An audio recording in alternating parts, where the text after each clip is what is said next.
தீரன் சின்னமலை. தீரன் சின்னமலையோட காலகட்டம் எப்போனா 1756லேருந்து 1805 வரைக்கும் இருந்தவர் தான் தீரன் சின்னமலை. இவர் எங்கே பிறந்திருக்காரு அப்படின்னா மேலப்பாளையம், ஈரோடு. ஈரோட்டில் இருக்கிற மேலப்பாளையம் அப்படிங்கிற ஏரியாவில் தான் வந்து தீரன் சின்னமலை வந்து பிறந்திருக்காரு. இவரோட நேட்டிவ் நேம், இவரோட இயற்பெயர் என்ன அப்படின்னா தீர்த்தகிரி. தீர்த்தகிரி அப்படிங்கிறது தான் இவரோட இயற்பெயர். இவர் வந்து கொங்கு நாடு பாளையக்காரராக இருந்திருக்காரு. பிரிட்டிஷ் ஈஸ்ட் இந்தியா கம்பெனிக்கு எதிராக ஒரு கொங்கு நாடு பாளையக்காரராக இருந்தவர் தான் இந்த தீரன் சின்னமலை. இவர் இந்த கொங்கு ரீஜன் நம்ம சொல்கிறோம்ல, இதில் எந்தெந்த ஏரியாஸ்லாம் அடங்கியிருக்கும் அப்படின்னா சேலம், கோயம்புத்தூர், கரூர், திண்டுக்கல் இதெல்லாம் சேர்ந்தது தான் வந்து கொங்கு ரீஜன் அப்படின்னு சொல்கிறாங்க. இந்த கொங்கு ரீஜனை வந்து யாரோட இணைச்சிக்கிட்டாரு அப்படின்னா மைசூர் உடையார்ஸோட இணைச்சிக்கிட்டாரு. இவர் ஃப்ரெஞ்ச் ஆர்மி இருக்குல்ல, ஃப்ரெஞ்சு ஆர்மிட்ட இவர் நவீன போர் முறையை வந்து கற்றுக்கிட்டார். தீரன் சின்னமலை ஃப்ரெஞ்சு ஆர்மிட்ட நவீன போர் முறையை வந்து கற்றுக்கிட்டாரு. இவர் திப்பு சுல்தான் சைடில் நின்றுக்கிட்டார். அதாவது திப்பு சுல்தானை வந்து ஃப்ரெண்டு மாதிரி வச்சுக்கிட்டு பிரிட்டிஷ்க்கு, ஆங்கிலேயருக்கு எதிராக வந்து இவர் வந்து செயல்பட்டார். திப்பு சுல்தானை வந்து அவர் சைடு வச்சுக்கிட்டு ஆங்கிலேயருக்கு எதிராக வந்து செயல்பட்டார்.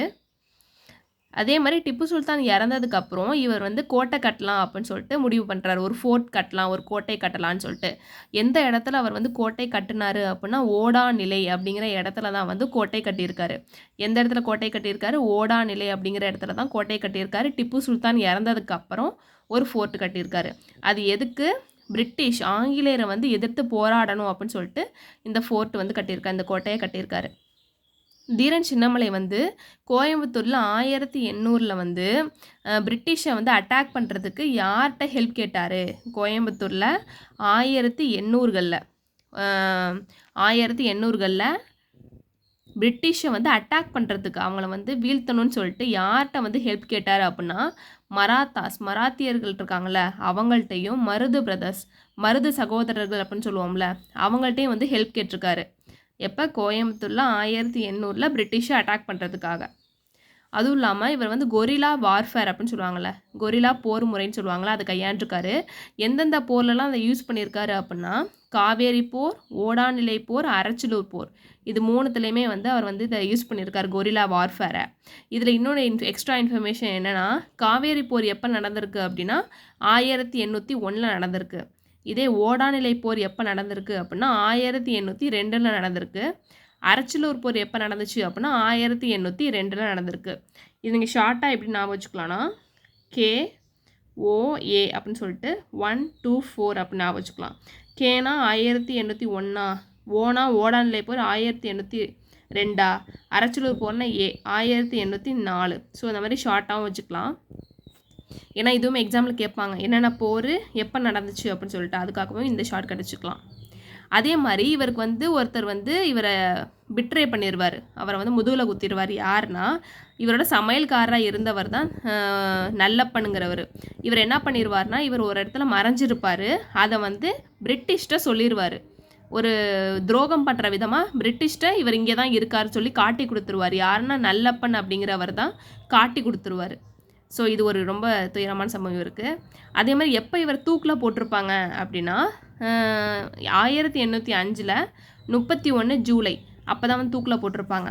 எந்த இடத்துல தூக்கில் போட்டிருக்காங்க அப்படின்னா சங்ககிரி அப்படிங்கிற ஒரு கோட்டையில் போட்டிருக்காங்க.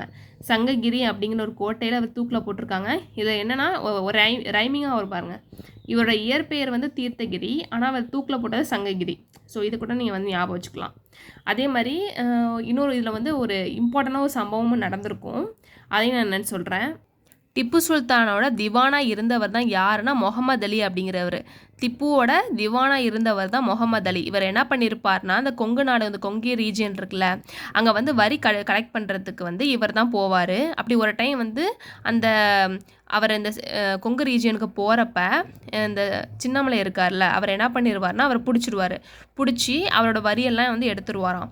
எடுத்துட்டு ஒரு டைலாக் சொல்லுவார். இந்த டைலாக் வந்து ரொம்ப ஃபேமஸானது. என்னன்னு சொல்லுவார்னா, சிவமலைக்கும் சென்னிமலைக்கும் இடையே உள்ள சின்னமலை தான் இந்த வரி பணத்தை வாங்கி கொண்டேன் அப்படின்னு சொல்லிட்டு அவங்க அமைச்சர்கிட்ட போய் சொல்லு அப்படின்னு சொல்லிட்டு இந்த ஃபேமஸான டைலாகும் சொல்லியிருப்பார். யார் சொல்லியிருப்பார்? தீரன் சின்னமலை தான் சொல்லியிருப்பார்.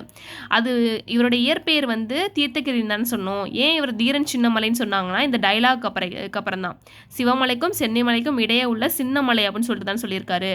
அதனால தான் இவரை வந்து சின்னமலை, தீரன் சின்னமலை அப்படின்னு சொல்லிட்டு இவரை ஒரு வீரமான பெயரை வச்சு அழைக்கிறாங்க தீரன் சின்னமலை அப்படின்னு சொல்லிட்டு. இதை வந்து ரொம்ப இம்பார்ட்டண்டான பாயிண்ட்ஸ். இது தவிர வேறு பாக்கி எதுலையுமே எக்ஸாம்ஸில் வேறு எதுவுமே கொஷின்ஸ் கேட்க மாட்டாங்க. இதை மட்டும் நல்லா தெளிவாக படிச்சுக்கோங்க.